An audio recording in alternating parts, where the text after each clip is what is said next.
నమస్తే, నేను మీ కుప్ప పద్మిని. ఇన్నాళ్ళు మీ సపోర్ట్ ని నాకు అందిస్తూ, మీ ప్రేమని నాకు అందిస్తున్న ప్రతి ఒక్కరికి కృతజ్ఞతలు. ఇప్పుడు చూడబోతున్న ఈ వీడియో కూడా ఖచ్చితంగా మీకు ఉపయోగపడుతుంది. లైక్, షేర్ అండ్ సబ్స్క్రైబ్ చేసి మీ ఇష్టాన్ని అలాగే మీ సపోర్ట్ ని నాకు అందించండి. అలాగే ఈ వీడియో పట్ల మీ అభిప్రాయాన్ని కమెంట్ సెక్షన్ లో కమెంట్ చేసి నాకు తెలియజేయండి. నమస్తే, వెల్కమ్ టు అవర్ ఛానల్. నేను పద్మిని. ప్రస్తుతంతో పాటు ప్రముఖ ఆధ్యాత్మికవేత్త, ఆస్ట్రో న్యూమరాలజిస్ట్, ఎనర్జీ వాస్తు స్పెషలిస్ట్, శ్రీవిద్యోపాసకురాలు శ్రీమతి జయప్రద గారు మనతో పాటు ఉన్నారు. మాట్లాడదాం. నమస్కారం అండి. నమస్తే అమ్మా. శ్రీమాత్రే నమః. జయప్రద గారు నక్షత్రాల గురించి చెప్తూ ఉన్నారు. నక్షత్రాలు అంటే ఆ నక్షత్ర జాతకులు ఎలా ఉంటారు అనేది చెప్తూ ఉన్నారు. అది ప్రత్యేకంగా ఆడవాళ్ళు. ఎందుకంటే డెఫినెట్ గా ఒక నక్షత్రంలో పుట్టిన వాళ్ళు ఆడవాళ్ళు అయితే ఒక తీరుగా, మగవాళ్ళు అయితే ఒక తీరుగా ఉంటారు అనేది ఇప్పుడు అర్థమవుతున్నటువంటి విషయం. అట్లా డిఫరెన్సెస్ ఖచ్చితంగా ఉంటాయి. అలాగే పాదాల వారీగా కూడా ఖచ్చితంగా వేరియేషన్స్ ఉంటాయి. కొన్ని నక్షత్రాలు ఒక పాదం ఒక రాశిలో ఉంటే 3 పాదాలు ఇంకో రాశిలో ఉండటం, ఇట్లాంటివి కూడా ఉంటాయి. ఇవి కూడా ఇంపాక్ట్ చూపిస్తాయి అనేది చాలా వివరంగా చెప్తూ ఉన్నారు.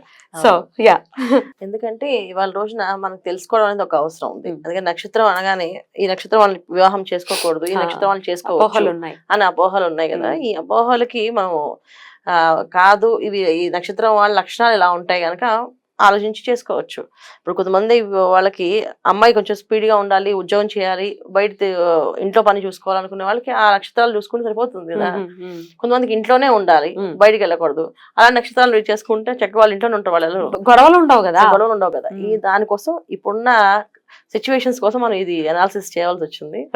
అంటే ఇది నాకు చాలా ఇంట్రెస్ట్ అంటే డెఫినెట్లీ ఇష్టం మీద ఆడవాళ్ళని మగవాళ్ళని కలిపి ఒకటే మాట మీద ఒక నక్షత్రం ఇలా ఉంటారని అని వేసేస్తే అదొక అభాండం కింద పడింది కదా అని చెప్పి రీసెర్చ్ చేస్తూ ఉన్నారు కదా. రీసెర్చ్ చేయాలి. ఎన్నేళ్ల నుంచి రీసెర్చ్ చేస్తూ ఉన్నారు? దాదాపు 20 ఏళ్ళు అవుతుంది. 20 years. అప్పటి నుంచి నేను ఇది చేస్తూనే ఉన్నా. వచ్చేటటువంటి జాతకాలని ఖచ్చితంగా జాతకాన్ని చూడటము, తర్వాత స్త్రీలతో ఎక్కువగా మాట్లాడటము. మీకు ఈ లక్షణాలు, నక్షత్రం కనుక ఈ లక్షణాలు ఉండాలండి అంటే ఈ లక్షణాల కంటే ఈ లక్షణాలు ఉన్నాయంటే ఎందుకు ఉన్నాయంటే అప్పుడు పాదాల వైజ్ తీసుకుని ఎందుకంటే ఈ పాదం ఉంది, ఈ లగ్నం కూడా ఉంది కనుక వీళ్ళు ఇలా ఉన్నారు అది. ఎందుకంటే కొన్ని నక్షత్రాలు దేవత నక్షత్రాలు, కొన్ని నక్షత్రాలు రాక్షస నక్షత్రాలు.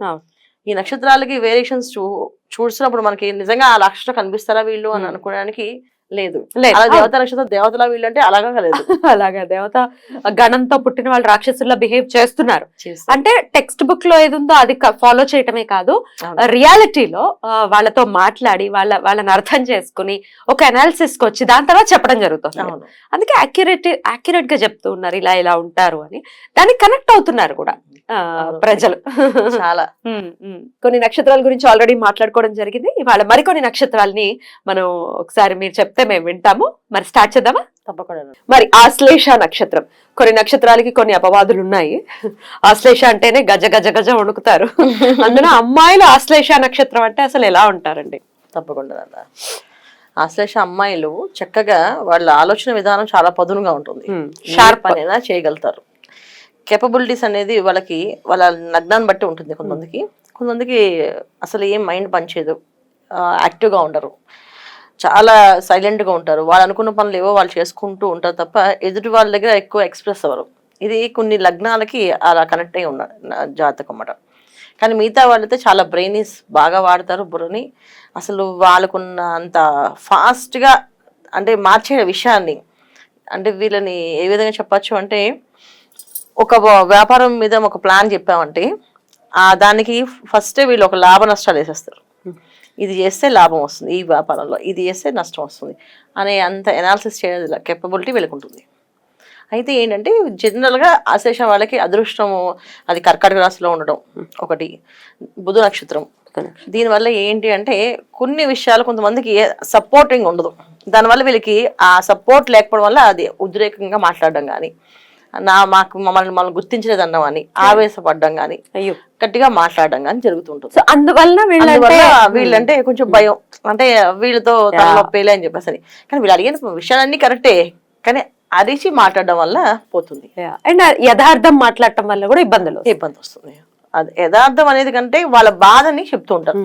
ఒక్కొక్కసారి లాజిక్స్ మీద మాట్లాడతారు ఎక్కువ. ఈ లాజిక్స్ జనరల్ గా ఇష్టపడరు జనాలు. యథార్థవాదే లోక విరోధి అని సామెత ఉంది కదా. ఖచ్చితంగా. సో ఈ విషయం మీద వీళ్ళ మీద ఉంటుంది. ఇంకోటి ఏంటంటే వీళ్ళకి మెయిన్ ఉండే విషయం ఏంటంటే భర్తకి ఏదైనా అనుకూలంగా చేయాలని వీళ్ళు అనుకోరు, వీళ్ళు అనుకుంటే వాళ్ళు చేస్తుంటారు. అందువల్ల కూడా ఎక్కువ మంది ఇష్టపడరు. అంటే ఇప్పుడు ఇలా మా ఇంట్లో ఇలా పద్ధతులు ఉంటాయి, ఇలాగే చేయాలంటే ఎందుకు ఉండాలి? ఒక ఆడవాళ్ళకి ఉండే స్వేచ్ఛ ఏదైతే ఉందో ఆ స్వేచ్ఛ మేము వాడుకుంటాం. దాని ప్రకారం ఆచారాలు 3 ఆచారాలు నమ్మాలి అని రూల్ ఏంటి అని చెప్పేసి అనే మాటలు మాట్లాడతారు. అందువల్ల కూడా చాలా మంది ఈ ఆశ్లేష వాళ్ళ వద్దులే అని చెప్పేసి అంటారు. ఇది 3 ఆచారం కాదు, సాంప్రదాయం అనేది చిన్నప్పటి నుంచి అలవాటు చేస్తే వాళ్ళు అలాగే పెరుగుతారు. ఇప్పుడు ఆశ్లేష అమ్మాయిలు ఒక వేదం కుటుంబంలో పుట్టారనుకోండి, మొత్తం అన్ని సంగీతము, దాని తగ్గ మడి ఆచారము, వంట వార్పు వడ్డన ఇవన్నీ నేర్చుకుంటారు ఖచ్చితంగా. కాకపోతే ఏంటి, పెరిగే వాతావరణం బట్టి వీళ్ళు మలుచుకుంటుంటారు సిచ్యువేషన్స్ని. ఒక్కసారి మారమంటే మారలు. ఆ ఒక్కసారి మార్పు అనేది వీళ్ళ దగ్గర రాదు. వాళ్ళు అనుకున్నప్పుడు నచ్చితే వాళ్ళు చేస్తారు తప్ప మనం చెప్పేంత వెంటనే మారరు. ఇది వీళ్ళు. తర్వాత ఇంకోటి ఏంటంటే, ఈ మనుషులతో కలవడం అనేది పెద్దగా వాళ్ళకి ఏమి ఇష్టం ఉండదు. ఆటోమేటిక్గా మనుషులు అట్రాక్ట్ అవుతుంటారు వీళ్ళకి.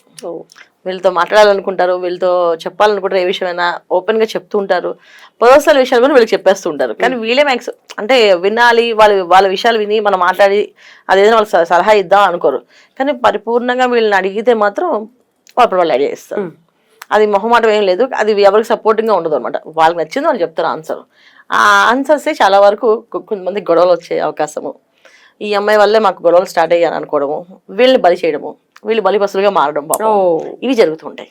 ఇంతకు మించి ఆశ్లేష నక్షత్రం గురించి మనం అంత బ్యాడ్ గా చెప్పుకోవడానికి ఏమీ లేదు. It's beautiful definitely. ఎందుకంటే ఓపెన్ మైండెడ్ గా ఉండే వాళ్ళతోనే బెటర్ అండి యాక్చువల్ కదా. లోపల కుళ్ళు పెట్టేసుకుని నటించే వాళ్ళు అమ్మ బాబు డేంజర్, ఆశ్లేష సూపర్ అని చెప్పుకోవచ్చు. అయినప్పటికీ వీళ్ళు చేసుకోవాల్సినటువంటి పరిహారాలు ఏమైనా ఉన్నాయి? ఖచ్చితంగా. ఎందుకంటే వివాహం చాలా మందికి ఆలస్యంగా ఉంటుంది, కొంతమంది వివాహం చేసుకోవాలని ఇంట్రెస్ట్ ఉండదు. సరే వీళ్ళు ఏంటంటే ఆశ్లేష అనగానే ఒక సర్పం కదా, పెద్ద సర్పం అది అని అంటారు. అందుకని ఏంటంటే మెయిన్ వీళ్ళకి గైనికి సంబంధించిన ఇబ్బందులు ఉంటాయి. ఎప్పుడైనా సరే వీళ్ళకి శాకాహారం తీసుకోవడం, ఎక్కువ శాతం అంటే వీళ్ళకి శాకాహారం అనేది ఇష్టం ఉండదు. చాలా మంది మామూలుగా వెజిటేరియన్స్ కూడా మసాలా ఫుడ్స్ ఇష్టపడుతుంటారు. వాటికి దూరంగా ఉండాలి. వాటికి దూరంగా ఉండడం వల్ల వీళ్ళకి వచ్చే హార్మోన్స్ ఇన్బ్యాలెన్స్ కానీ, థైరాయిడ్ ప్రాబ్లమ్స్ కానీ ఇవి రాకుండా ఆగుతాయి. లేకపోతే దీనివల్ల బాధపడుతుంటారు. సో వీళ్ళు చేసుకోవాల్సిన వ్రతం ఏదైనా ఉంది అంటే, బుధవారం రోజున పొద్దున్న లేవగానే మౌనంగా 1.5 hours వాళ్ళకి నచ్చిన దేవుని శ్లోకం చేయాలి, స్మరించుకోవాలి. లేదు మాకు ఎవరు లేరండి, అలా ఎప్పుడు వచ్చినా అనుకోలేదు, అలా ఐడియా లేదు అని అంటే చక్కగా విష్ణు సహస్రనామం వినడం. ఎందుకంటే వీళ్ళ జాతకంలో ఆదిశేషుడు లాంటి నక్షత్రం అది. సో ఆదిశేషుడు అంటే ఎవరు? శేషపానుపుగా విశ్వాకరం. డెఫినెట్ గా మార్పు రావాలి. అందుకని మిమ్మల్ని అడగడం జరుగుతుంది, చక్కటి అనాలిసిస్ చేసి చెప్తున్నారు కాబట్టి. బ్యూటిఫుల్ అండి, థ్యాంక్ యూ సో మచ్. ఇక నెక్స్ట్ వీడియోలో మఖా నక్షత్రం గురించి తెలుసుకుందాం. థ్యాంక్ యూ అండి. నమస్తే. శ్రీమాత్రే నమః.